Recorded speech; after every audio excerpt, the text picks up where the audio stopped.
Hello friends, good morning, Radhe Radhe. कैसे हो आप सब लोग? आई होप आप सब अच्छे होंगे। मैं लोग मिल चुकी आपको नए मिनी ब्लॉग के साथ। सो हाल फिलहाल गाइस, मैं हूँ अभी वोटिंग के टाइम पे वोट देने जा रहे थे।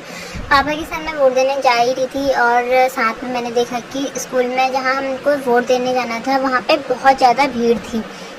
और वो ज़्यादा भीड़ ना सबसे ज़्यादा बच्चों के कारण भीड़ हुई थी, क्योंकि बच्चे साथ में आ रखे थे अपनी मम्मी लोगों के, क्योंकि वो तो मानते ही नहीं है ना, आजकल के बच्चे कहाँ मान जाते हैं घर पे रहने को अकेले। तो साथ में ही अपनी मम्मी लोगों के साथ में आए थे। और एक बच्ची तो ऐसी थी ना, बहुत जिद्दी, कि मैं भी वोट डालूंगी। वोट डालने के बाद हम सारे लोगों ने अपना एक एक करके हाथों का सलूट करवाया कि हमने वोट डाल दिया है करके। सब लोग बहुत ज़्यादा खुश थे। वोट डालने के बाद मैं तो इसलिए ज़्यादा खुश थी क्योंकि मेरा फर्स्ट वोट था। और साथ में मैं आप लोगों को दिखा रही थी कि मेरे प्रधान जी जो बनने वाले हैं, जिनको मैंने वोट डाला है, वो ये हैं। भाई इनको मैं अच्छे से कैप्चर कर रही थी। क्यों? क्योंकि ये मेरे ही भाई थे और इसीलिए मैंने इनको वोट डाला था। और खुलेआम मैं इनके प्रचार में थी, क्योंकि यार भाई अपने हैं तो इसलिए मेरे को खुलेआम प्रचार तो करना ही पड़ेगा।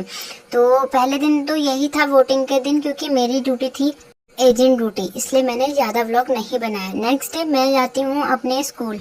अपने नहीं यार, अपने भाई के स्कूल, जो कि अभी भी पढ़ रहा है लेकिन दिल्ली में है, और यहाँ से उसने फॉर्म भर रखा है। साथ में हम जाते हैं उसके स्कूल में उसकी किताब लेने। पता चलता है कि मेरे आधे रास्ते से मेरा जूता टूट जाता है। भाई यार ये सबसे बड़ा बेकार वाला टाइम लग रहा था यार। मेरे साथ ही ऐसा क्यों होता है? जब मैं कुछ अच्छा करने का सोचता हूँ तो मेरे साथ बुरा हो जाता है। कोई नहीं, चलो फिर भी चलते बनते हैं इन्हीं जूतों के साथ आगे को।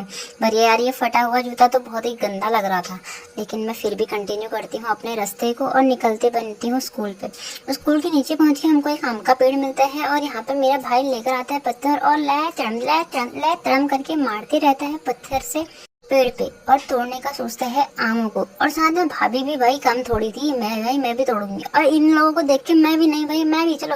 अल्लाह भाई, ले मैंने फेंक दिया पत्थर और मेरे से नहीं टूटा। और ले इसके बाद बेइज्जती करवाने के बाद पता चलता है कि भाभी ने एक ही पत्थर में एक आम तोड़ दिया है और उसके लिए भैया को नीचे भेज दिया है। भाई साहब, भैया नीचे जाके दो आम तो ले आता है, फिर भाभी एक तोड़ के और फेंक देती है। तो भैया बोलता है क्या तू क्या सोच रही है, मैं नीचे फिर से जाऊँ? भाभी बोलती है प्लीज चला जाओ। नहीं जाते हैं भैया। उसके बाद हम आते हैं स्कूल में। स्कूल में पानी की टंकी पे हम ये धो देते हैं इन दोनों आमों को। ये दोनों आम इतने मीठे और इतने बड़े आम थे ना, बहुत बढ़िया लग रहे थे।